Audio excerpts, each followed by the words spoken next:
น่าเห็นใจเนาะหมู่บ้านต่างๆที่ได้รับผลกระทบน้ำท่วมแบบนี้เนาะ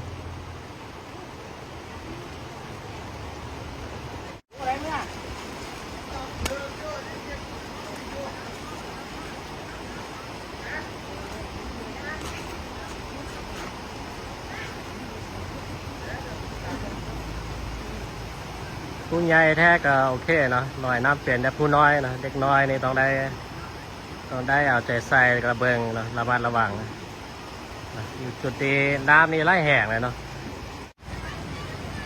แหกเตอไล่น้ำนี่เนาะพยายามมีสติเนาะในการติดตามระดับน้ำเนาะพายุลูกนี้ก็ถือว่า